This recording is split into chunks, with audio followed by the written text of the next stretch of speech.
우리 이 시간 하나님 말씀 함께 보겠습니다. 잠언 30장 7절에서 9절까지 말씀입니다. 잠언 30장 7절에서 9절까지 말씀. 우리 한 목소리로 함께 읽겠습니다. 시작. 주님께 두 가지 간청을 드리니 제가 죽기 전에 그것을 이루어 주십시오. 허위와 거짓말을 저에게서 멀리하여 주시고 저를 가난하게도 부유하게도 하지 마시고 오직 저에게 필요한 양식만을 주십시오. 제가 배가 불러서 주님을 부인하면서 주가 누구냐고 말하지 않게 하시고 제가 가난해서 도둑질을 하거나 하나님의 이름을 욕되게 하거나 하지 않도록 하여 주십시오. 아멘. 시를 잊은 그대에게라는 책의 서두에 나오는 말인데요. 아마 보신 분들도 있을 텐데 영화 중에 죽은 시인의 사회라는 영화가 있었죠. 거기에 키팅 선생님이 한 이야기입니다. 이렇게 이야기해요.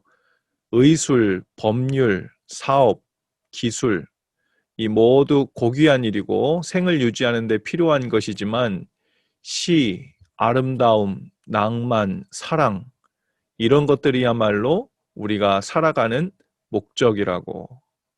키틴 선생님이 그런 이야기를 하면서 그 딱딱한 과목만을 배우고 또 인생의 생존을 위해서 살고 있는 학생들에게 시를 가르쳐주는 영화지요. 그런데 여기에 제가 한 가지를 좀 더 하고 싶은 것은 인생의 목적처럼 보이는 시, 아름다움, 낭만, 사랑은 마치 하나님의 그림자와 같은 것들이라는 거죠. 그래서 우리 인생에서 시, 아름다움, 낭만, 사랑은 물론 아주 중요하고 우리 삶의 의미와 가치를 더해주는 것이긴 하지만 그것들이 하나님 안에서 그것을 누리게 되는 것이야말로 진정한 인생의 목적이고 주님이 우리에게 주시려는 풍성한 삶인 줄로 믿습니다. 여러분들이 하나님께 꼭 반드시 받고 싶어 하는 기도 혹은 기도 제목 두 가지가 있다면 여러분들은 무엇을 구하시겠어요? 아마도 그것이 어떤 것이냐에 따라서 내가 인생을 살아가는 데 있어서 뭘 가장 중요하게 여기는지 지금 나에게 무엇이 가장 소중한지를 나타내는 그런 증표가 될 것입니다. 오늘 잠언 30장 1절 서두에 보면요. 오늘 우리가 읽진 않았지만 이렇게 시작해요. 이 말씀은 야게의 아들 아굴의 잠언이니라. 그러니까 잠언하면 보통 떠올리는 인물이 솔로몬이잖아요. 잠언의 대부분은 다윗의 아들이자 지혜의 왕으로 알려진 이 솔로몬의 잠언입니다. 그런데 오늘 본문에 있는 잠언 30장, 31장은 솔로몬이 쓴 잠언이 아니에요. 잠언의 뜻은 한자로 이런 뜻입니다. 바늘 잠, 말씀 언. 그래서 바늘 같은 말씀이라는 의미로 훈계, 경계가 되는 짧은 말이라는 이런 뜻입니다. 오늘 본문의 잠언을 기록한 이 아굴이란 사람에 대해서 오늘 본문 말씀은 그냥 야게의 아들이라고 이렇게 소개하고 있어요. 그런데 이 야게가 누군지 또 그의 아들 아굴이 정확히 누구인지 확실하게 드러난 성경 자료는 없습니다. 신학자들이 보통 추정해서 열왕기상 4장 30절 31절에 보면 솔로몬의 주위에 적지 않은 지혜자들이 있었다라는 사실을 암시하고 있는데 아마도 그들 중 한 사람이었지 않았을까 하고 추측해 볼 뿐입니다. 그런데 이 잠언을 모아놓은 부분에 이 아굴의 기도문이 들어가 있는 거예요. 그게 아주 특이한 부분인데 그 말은 이 아굴의 기도문에서 동시에 아굴의 이 기도에서 우리에게 주는 그 교훈이 바로 모범이 될 만한 기도를 우리에게 알려주고 있다는 거죠. 아굴은 두 가지를 기도합니다. 하나는 허탄한 거짓말을 내게서 멀리하게 하옵소서 하고 기도하고 또 하나는 오직 필요한 양식으로 내게 먹이시옵소서 하고 기도해요. 이 기도들이 아굴의 평생 기도 제목이라는 거예요. 그래서 나의 죽기 전에 반드시 이루어 달라고 이렇게 기도합니다. 아굴이 지금 하루 먹을 게 없어가지고 이 평생 기도를 하고 있는 게 아니겠죠.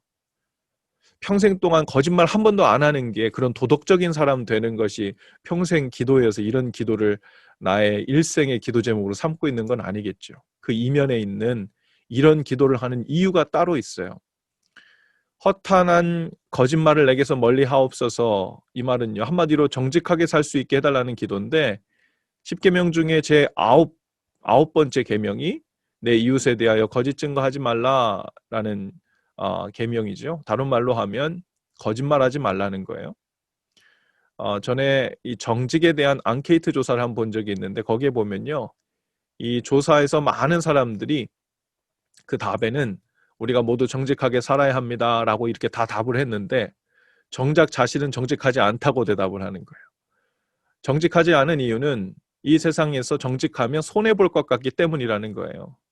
우리가 사는 사회에서는 정직하면 손해를 보게 된다는 인식이 팽배합니다. 그리고 그런 경험들이 있죠, 분명. 그래서 많은 사람들이 부정직해요. 정직한 일을 하면 어디에 나오죠? 뉴스에 나와요, 뉴스에. 야, 누가 지갑을 주었는데 그 지갑을 갖다 돌려줬다더라. 참 정직한 이런 일이 있냐? 여러분, 정직한 것이 정상이어야 되는데 정직하면 오히려 이렇게 뉴스에 날 만한 일이 되어버린 세상입니다. 그래서 작은 일부터 큰 일까지 정직하면 손해보면 손해보고 정직하면 부당하게 대우받으며 살 수밖에 없다는 그런 생각이 이 세상에 이렇게 편만하게 퍼져 있어요. 그런데 이런 세상에 살면서 오늘 아굴의 기도가 허탄한 거짓말을 피하며 살 수 있게 해달라, 정직함을 따르며 살 수 있게 해달라 하는 이 기도는 하나님을 신뢰하는 믿음으로 진실하게 살기를 원하는 기도이죠. 달리 말하면 아주 작은 일에서도 하나님을 의지하며 사는 것을 놓치지 않기를 원한다는 겁니다. 그것이 자신의 삶에서 정직함을 유지하는 것으로 표현되길 원한다는 말일 거예요. 아굴의 두 번째 기도를 보면요, 나를 가난하게도 마옵시고 부하게도 마옵시고 오직 필요한 양식으로 나를 먹이시옵소서 이랬어요. 이 아굴의 기도를 보면 예수님께서 우리에게 가르쳐 주신 주기도문 중에 오늘날 우리에게 일용할 양식을 주옵시고 라고 하는 기도 제목과 연결되는 부분이 있어요. 예수님이 제자들에게 무엇을 기도해야 하는지 가르치실 때 일용할 양식을 위한 기도를 가르쳐 주셨는데, 이 예수님과 또 이 아굴이 살았던 그 시대적인 차이를 보면 약 900년 차이가 납니다. 그런데 그럼에도 불구하고 이 아굴은 예수님이 제자들에게 가르쳐 주신 이 기도의 내용으로 먼저 기도하고 있는 거예요. 예수님이 말씀하신 일용할 양식이란, 또 아굴이 말한 필요한 양식이란 어느 정도의 양식을 말할까? 사람마다 다를 수 있죠. 하지만 이 둘의 공통점은 무엇이냐면 얼마만큼의 양을 나에게 달라는 것이 주목적이 아니라 하나님에 대한 철저한 의지와 신뢰를 두고 살겠다는 것이 중심 요지입니다. 아굴이 필요한 양식을 구하는 기도를 드린 이유는 다른 것이 아니라 하나님 때문이라는 거예요. 제가 너무 가진 것이 많아서 하나님 없이도 살 수 있다는 교만한 마음이 생기지 않도록 하는 기도고, 가진 것이 너무 적어서 하나님이 하지 말라는 도적질을 하고 또 하나님의 영광을 가리는 삶을 살지 않을까 하는 우려하는 마음이 생긴 거예요. 9절에 보면 이렇게 얘기합니다. 내가 배불러서 주님을 부인하면서 주가 누구냐 하고 말하지 않게 하시고 라고 했어요. 여러분, 이런 사람들 봤어요? 주위에서? 너무 배가 불러서, 부자여서, 돈이 많아서 주님을 부인하면서 주가 누구냐 이렇게 말하는 사람. 물론 주가 누구냐 이렇게 말하는 사람은 많지 않을 거예요. 그런데 가만히 살펴보면요, 우리 자신을 포함해서 이렇게 말하며 이렇게 행동하며 사는 사람들 너무 많습니다. 문제가 생기고 아쉬운 것이 생기면 신앙생활 열심히 했다가 편안해지고 살만해지면 무엇을 먹으며 무엇을 놀며 무엇을 즐기며 살까 하는 것이 앞서서 하나님이 뒷전이 되어버리는 것. 다른 것 아니라 그것이 바로 배불러서 주가 누구냐 하는 것과 같은 거예요. 그렇다고 성경이 부자를 정죄시하거나 부정하지는 않습니다. 아브라함도 아주 부자였어요. 어느 정도 부자였냐면 자신이 가진 가축의 떼와 조카 롯의 가축의 떼가 너무 많아서 따로 떨어져야 할 정도로 부자였습니다. 또 이삭도 굉장한 부자였고요.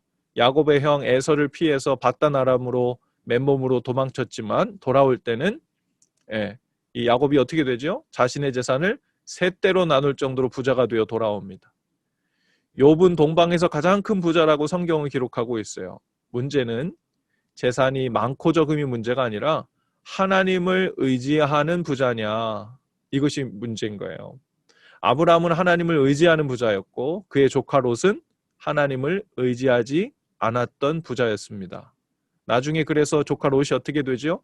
소돔성이 심판받을 때 아브라함의 간청하고 또 간청으로 몸만 간신히 살아남게 되죠.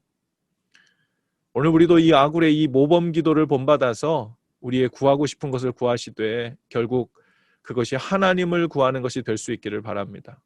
하나님 경외하며 사는 삶이 흔들리지 않기 위해서 구하는 우리의 지혜의 기도가 될 수 있기를 축복합니다. 오늘 우리가 또 하루를 시작하는데요. 어떤 기도로 어떤 마음으로 하루를 시작하면 좋을까 생각할 때 또 하나의 지혜로운 기도는 감사입니다. 여러분 찬양 중에 감사함으로 그 문에 들어가며 이 찬양 아시죠? 이게 이제 시편 100편 4절에 나오는 말씀 그대로를 옮긴 가사인데 한 지인 목사님께서 이 찬양의 의미에 대해서 이렇게 나눠주신 것이 인상 깊이 남았어요. 감사함으로 그 문에 들어가며 라는 이 찬송을 불려질 때는 이 사람들이 이게 성전에 들어갈 때 부르는 노래였는데 이 사람들이 예루살렘 성전으로 들어가면서 이걸 부른 게 아니라는 거예요. 그 시대적으로 바벨론의 포로로 잡혀간 이 사람들이 이것을 부르면서 성전이 없는데 이것을 부르면서 머릿속으로 생각하는 거예요. 그 그리운 하나님의 성전, 하나님 앞으로 들어가는 그 영광스러운 모습을 상상하면서 이 노래를 부르는 겁니다. 말하자면 요즘 우리가 교회 못 오는데 버추얼로 이렇게 예배하잖아요. 그러니까 버추얼로 예배하면서 감사함으로 그 문에 들어가며 하고 찬송을 막 부르는 거예요. 그런데 그 사람들이 상상 속에서 사실상 이게 원래 영어로 virtually라는 뜻이잖아요. 사실상 성전으로 들어가는데 도움을 주었어요. 이 virtual이라는 단어는요. 가상의라고 번역하고 실제로 가짜의라는 느낌도 우리에게 주지만 본래 이 말은 어떤 의미냐면 사실상 실제와 거의 다름없는 이라는 뜻입니다. 예. 시편 100편 4절 말씀에서 감사함으로 그 문에 들어가며 라는 이 문구를 메시지 성경으로 보면 그 유진 피터슨이 이렇게 번역했어요. 감사함으로 그 문에 들어가며 이것을 enter with the password thank you. 그러니까 하나님의 궁전으로 들어가려면 패스워드가 필요한데 thank you라는 패스워드가 필요하다는 거예요. 감사합니다라는 패스워드를 넣고 virtually 하나님의 궁전 안으로 들어가는 거다. 여러분 우리 아이들도 온라인 수업하죠? 우리 아침에 찾아오는 새벽 예배도 요즘에 줌으로 이렇게 예배하고 또 많은 미팅들도 우리가 패스워드를 넣고 줌으로 입장하는데 하루를 시작하면서 하나님 앞에서 사는 하나님을 경외하는 그 하루를 시작함에 있어서도 패스워드가 필요한데 그게 뭐라고요? Thank you. 하나님 감사합니다. 우리 시간에 우리 아이들 나는 내가 생각할 때 난 아이라고 생각한다 하는 사람은 한번 언뮤트 하시고 마이크 켜시고 목사님 말 한번 따라해 보세요. 자, 준비됐어요? 네, 따라해 보세요. 하나님 앞으로 들어가는 패스워드는 따라해 봅시다. 시작. 하나님 앞으로 들어가는 패스워드는 너무 길게 했어요. 한 번 더 해볼게요. 하나님 앞으로 들어가는 패스워드는 하나님 앞으로 들어가는 패스워드는 감사입니다. 감사합니다. 네, 이 말이 평생 우리 아이들에게 잊혀지지 않고 감사로 하나님 앞으로 순식간에 들어가는 패스워드가 될 수 있기를 바랍니다. 오늘도 이 시간 두 손을 다 같이 모으고 기도하면 좋겠어요. 이렇게 우리 두 손 모으고 이렇게 기도합시다. 주님, 오늘도 저희의 흔들리지 않는 소원은 주님 마음을 놓치지 않고 사는 것입니다. 주님을 경외하는 삶에서 멀어지지 않는 것입니다.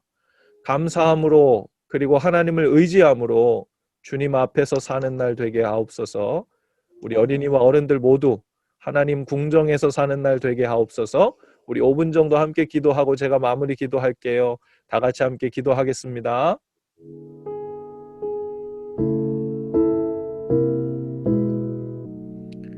귀하신 주님, 오늘 하루를 사는 동안 하나님 앞에서 허탄한 거짓말들을 버리고 정직하게 살게 하시고 우리의 필요한 모든 것을 공급하여 주시는 하나님을 철저히 신뢰하고 의지하며 사는 날 되게 하옵소서. 우리 무엇보다 감사함으로 주님 앞을 떠나지 않고 주님의 그 궁정 안에서 사는 놀라운 행복과 즐거움으로 풍성한 날 될 수 있도록 성령님 우리의 마음과 생각과 우리의 하루를 지켜 주시옵소서. 감사합니다. 예수님의 이름으로 기도합니다. 아멘.